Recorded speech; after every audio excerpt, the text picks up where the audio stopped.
ನೀವು ಯೂತ್ಸ್ ಪರವಾಗಿ ಏನು ಎಕ್ಸ್ಪೆಕ್ಟ್ ಮಾಡ್ತಾರೆ ಬಜೆಟಲ್ಲಿ? ಈಗ ಆಲ್ರೆಡಿ ಮೇಕ್ ಇನ್ ಇಂಡಿಯಾ ಮಾಡಲಿಕ್ಕೆ ಹೊರಟಿದ್ದಾರೆ, ಹಾಗೆ 12 ಲಕ್ಷ ಟ್ಯಾಕ್ಸ್ ಫ್ರೀ ಕೊಟ್ಟಿದ್ದಾರೆ. ಅದ್ರ ಬಗ್ಗೆ ಎಲ್ಲ ನೀವೇನು ನಿಮ್ಮ ಅಭಿಪ್ರಾಯನ ಹೇಳ್ತೀರಾ?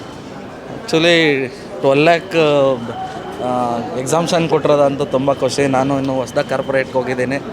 ನನಗೂ ಈಗ ರೀಸೆಂಟಾಗಿ MBA ಮುಗಿಸಿ ನಾನು 6 ಲ್ಯಾಕ್ ಪ್ಯಾಕೇಜ್ ಕೊಟ್ಟಿದ್ದಾರೆ. ನನಗೂ ಮುಂಚೆ 5 ಇತ್ತು. ಆವಾಗ ನಾನು 1 ಲ್ಯಾಕ್ ಟ್ಯಾಕ್ಸ್ ಕಟ್ಟಬೇಕಲ್ಲಪ್ಪ ಅಂತ ನಾನು ವೆಯ್ಟ್ ಮಾಡಿ ಯಾವಾಗ ಮೂವ್ ಮಾಡ್ತಾರೆ ಅಂತ ವೆಯ್ಟ್ ಮಾಡ್ತಾಯಿದ್ದೆ.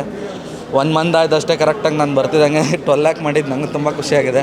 ಮಿಡಲ್ ಕ್ಲಾಸ್ ಪೀಪಲ್ಗಂತೂ ಇದು ತುಂಬ ಹೆಲ್ಪ್ ಆಗುತ್ತೆ. ಬಟ್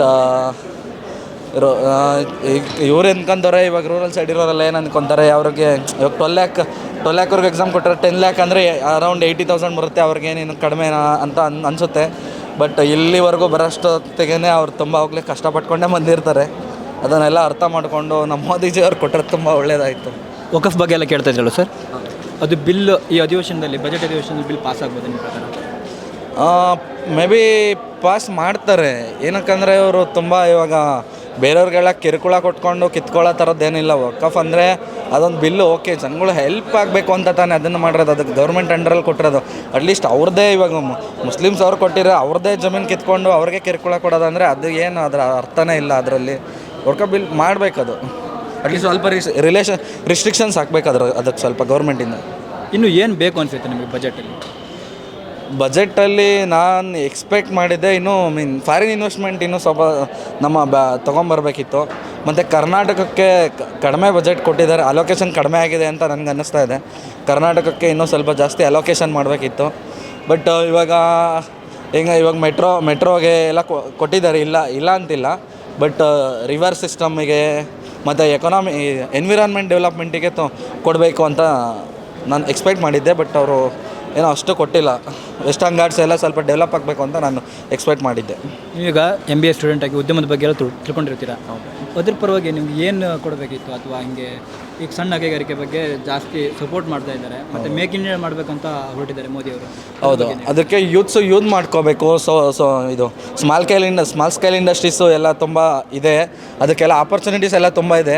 ಬಟ್ ಅಡ್ವರ್ಟೈಸ್ಮೆಂಟು TV ಬರ್ತಾ ಇದೆ ಹೊರತು ಯಾರೋ ಒಬ್ಬ ಕೊನೆಯ ಊರಿನಲ್ಲಿರೋ ವ್ಯಕ್ತಿಗೆ ತಲುಪ್ತಾ ಇಲ್ಲ. ಅದು ತಲುಪಬೇಕಾಗಿರೋ ಕಡೆ ತಲುಪ್ತಾ ಇಲ್ಲ. ಇವಾಗ ಸ್ಟೇಟಲ್ಲಿ ಮತ್ತು ಇವಾಗ ಬೇರೆ ಗೌರ್ಮೆಂಟ್ ಅದಕ್ಕೆ ಇವರು ಅವ್ರ ಮಾತು ಕೇಳಲ್ಲ. ಮತ್ತು ಅವರು ಇವಾಗ ಇಲ್ಲಿರೋ MPಗಳು ಮತ್ತು ಅವ್ರ ಸೆಂಟ್ರಲಿಂದ ಇವಾಗ ಬಜೆಟಲ್ಲಿ ಏನೇನು ಬಂದಿದೆ ಅವೆಲ್ಲ ಜನಗಳಿಗೆ ತಲುಪಿದ್ರೆ ತುಂಬ ಒಳ್ಳೆಯದಾಗುತ್ತೆ. ಅದ್ರ ಬಗ್ಗೆ ನಿಮಗೆ ಹೇಗೆ ಅನಿಸಿದೆ ಸರ್ ಬಜೆಟ್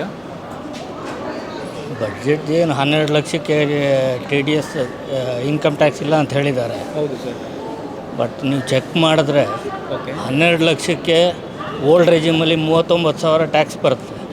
ನ್ಯೂ ರೆಜಿಮ್ನಲ್ಲಿ 51,000 ಬರ್ತದೆ. ಈ ಥರ ಫೂಲ್ ಮಾಡ್ತಾ ಇದ್ದಾರೆ ಅಷ್ಟೇ. ಸೊ ನಿಮ್ಮ ಪರವಾಗಿ ಏನು ಎಕ್ಸ್ಪೆಕ್ಟ್ ಮಾಡ್ತೀರಾ ಈ ಬಜೆಟಲ್ಲಿ? ಮಿಡ್ಲ್ ಕ್ಲಾಸ್ಗೆ ಏನು ಸಪೋರ್ಟ್ ಬರ್ತಾ ಇಲ್ಲ ಮೋದಿಯಿಂದ. ಈ ಬಜೆಟಲ್ಲಿ ಮಿಡಲ್ ಕ್ಲಾಸಿಗೆ ಏನು ಸಪೋರ್ಟ್ ಯಾವ ಬಜೆಟಲ್ಲೂ ಬಂದಿಲ್ಲ. ಸರಿ, ಇವಾಗ ಮೇಕ್ ಇನ್ ಇಂಡಿಯಾ ಪ್ಲ್ಯಾನ್ ಇದು ಮಾಡ್ತಿದ್ದಾರಲ್ವಾ, ಸ್ವಲ್ಪ ಬಲಗೊಳಿಸ್ತಿದ್ದಾರಲ್ಲ ಮೋದಿ. ಮೇಕ್ ಇನ್ ಇಂಡಿಯಾ ಅಂತ ನೋಡಿ, ಮೇಕ್ ಇನ್ ಇಂಡಿಯಾ ಎಲ್ಲ ಕಾರ್ಪೊರೇಟಿಗೆ ನಡೀತಾ ಇದೆ ಅಷ್ಟೇ. ವೋಟ್ ಹಾಕೋರು ಮಿಡ್ಲ್ ಕ್ಲಾಸು, ಅವ್ರಿಗೇನು ಪವರ್ ಇಲ್ಲ. ಲೋ ಲೆವೆಲ್ ಕ್ಲಾಸ್ಗೆ ಫ್ರೀ ಬೀಸ್ ಸಿಗ್ತದೆ, ರಿಚರ್ಸ್ಗೆ ಕಾಸಿರ್ತದೆ. ಮಿಡ್ಲ್ ಕ್ಲಾಸ್ ಅವ್ರು ಸಫರ್ ಮಾಡ್ತಾಯಿದ್ದಾರೆ. ಸರ್, ವಕಫ್ ಕೇಳಿದಿರಲ್ವ? ವಕಫ್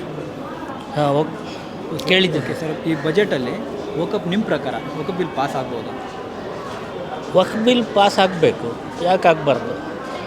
ಆಗ್ಬೋದು, ಆಗಬೇಕು.